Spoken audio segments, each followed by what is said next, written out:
c'est important de penser à couper les griffes de nos animaux. Chez le chat, une griffe qui est jamais coupée peut devenir extrêmement longue et puis tourner et aller rentrer à l'intérieur du coussinet, ce qui est évidemment très inconfortable et qui peut carrément causer des abcès. Chez le chien, une griffe qui n'est jamais coupée va avoir tendance éventuellement à accoter sur le sol et aller tourner le doigt, donc crochir les doigts, ce qui est inconfortable pour l'animal. Ça peut éventuellement carrément le déranger dans ses déplacements. Et des griffes qui sont longues aussi sont beaucoup plus accrochantes. Donc, on va avoir tendance à avoir des chiens qui plus souvent vont se casser ou s'arracher des griffes. Les griffes de nos animaux ne sont pas vraiment faites comme un ongle. Donc, en fait, on a la partie cornée, qui est la partie dure, l'équivalent de notre ongle, qui recouvre le processus unguéal, qui est en fait ça, la partie vascularisée, la partie avec des nerfs, la partie vivante de la griffe. C'est la portion, si on l'accroche, qui va faire mal et qui va saigner. Quand on coupe les griffes de nos animaux, on veut aller couper seulement la pointe de l'étui corné. Donc, on veut éviter, évidemment, d'aller toucher le processus unguéal. Comme vous voyez sur la photo ici, sur une griffe blanche, évidemment, c'est assez facile de voir où se rendre.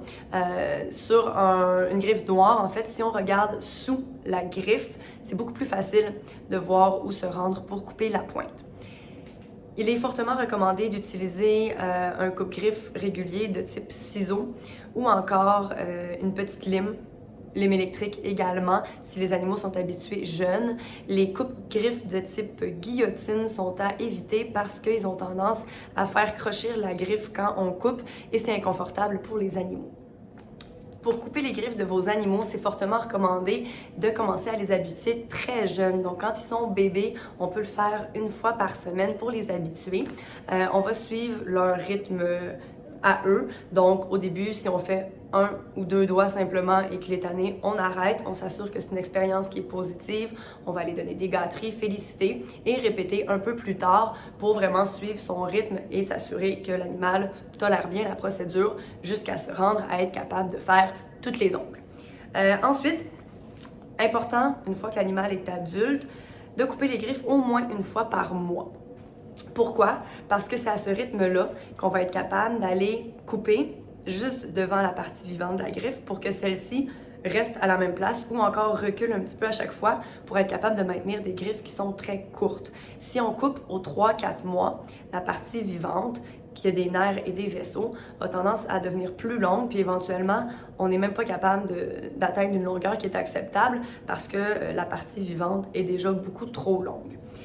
Finalement, si vous avez de la difficulté à couper les griffes de votre animal, soit parce qu'il n'est pas coopératif ou parce que carrément il a peur ou il devient agressif, on vous recommande de ne pas vous battre, de ne pas vous acharner parce qu'à chaque fois, ça va être de plus en plus négatif pour vous et pour lui.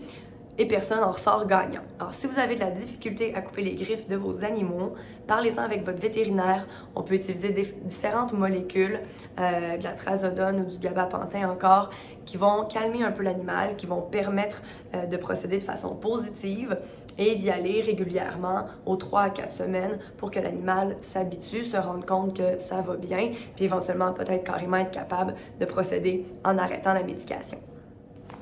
Chez le chat, même si vous coupez les griffes de vos minous régulièrement, c'est extrêmement important de quand même offrir des surfaces de grattoir, des poteaux à chat pour leur permettre de faire leur comportement normal, de faire leurs griffes. C'est un comportement en même temps de marquage de sécurité. Il y a des petites phéromones au niveau de leur coussinet qui vont leur permettre d'aller déposer ces phéromones-là à certains endroits pour se dire que ça, c'est un endroit qui est sécuritaire.